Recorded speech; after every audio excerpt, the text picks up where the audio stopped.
Once you know how to classify files between standard, static, and dynamic, you're ready to start actually creating customizable files, which is of course exciting because that means that you're really doing some templating. So let's look again now at this list, and what I'd like to do in this video is show you how to create your first customizable file, really very simply. So let's look at this file. This is different between the code and the sample, so let's find out what's going on in there.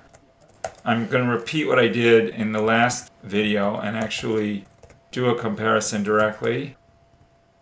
Okay, that's the correct command, I believe. So let's look over in here, and we see a set of lines added to show rules. Let's open the actual file itself and see what's going on there. Here is our generated code. Oak Cliff has created what's called an extension that they use that's a set of rules. An ESLintRC file allows you to make changes to that to override them with specific rules, adding rules or overriding the categories you have, and you can see that that's what was done in the sample trajectory file. So here's the difference right here. Starting from this comma is added in a rules section. Now let's go to our standard spreadsheet for files needed for customization. You can see that when you want to resolve a difference, you look and see whether the differences are only on one side. In this case they're only on the sample side. So we ask the question, does it belong in all the code? And the answer is no, it's not. So we have to move it to a custom area.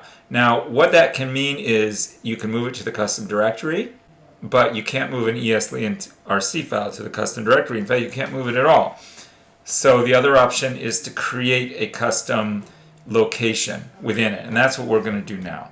To do that then, we know that this is a standard file, so now what we need to do is follow the steps to be able to do it. The first thing that we have to do is, let me just explain, first of all, that the standard directory is currently empty right now in our template, but it's right there. And any file that is standard, we move over there along with any directories that we have to create to get to it. Now it turns out that in this case, this file right here is at the root level, so we don't have to worry about directories. What we need to do is copy that and paste it in to standard.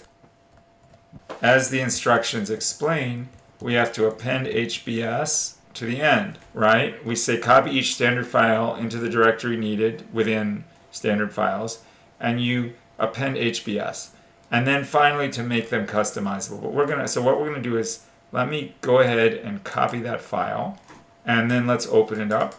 And I want to close the others because it can be really easy to get confused and edit the wrong file.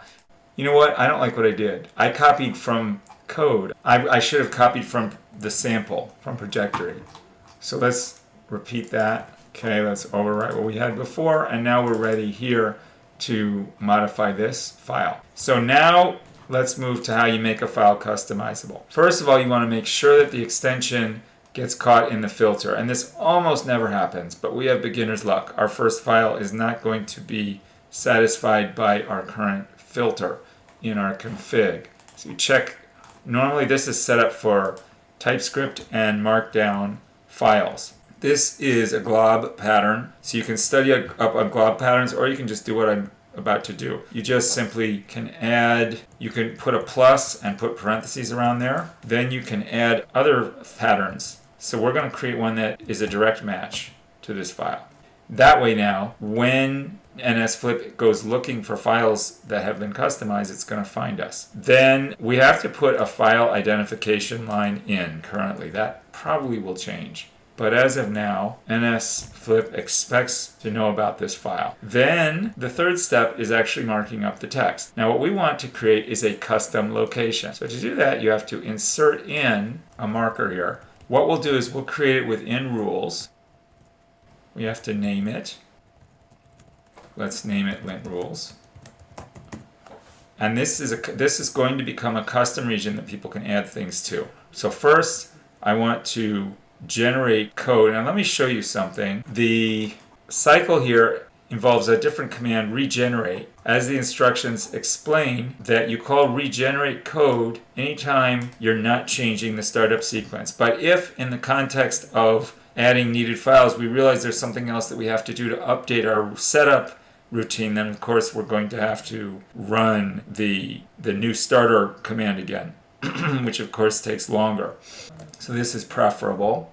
This, if it goes well, will result in a custom section being added into our code in the ESLint RC. Notice that now NSLint added some information about the file up here, and there's a new section inside here. Now watch what I can do. I can add in, it generated exactly what was contained here. So I can't leave that in my permanent file because my ESLint RC should not have that. It should only have these things. I put those in right now because I had copied it over from what we were trying to create. But now that I have created it, I'm just moving over to where I need to, those two files. Let's try regenerating again and see whether those files stay. If everything went well, the files remain. Good, the files I say, the lines remain. You see that? I just want to make it clear what we're talking about here. This is a completely customized area.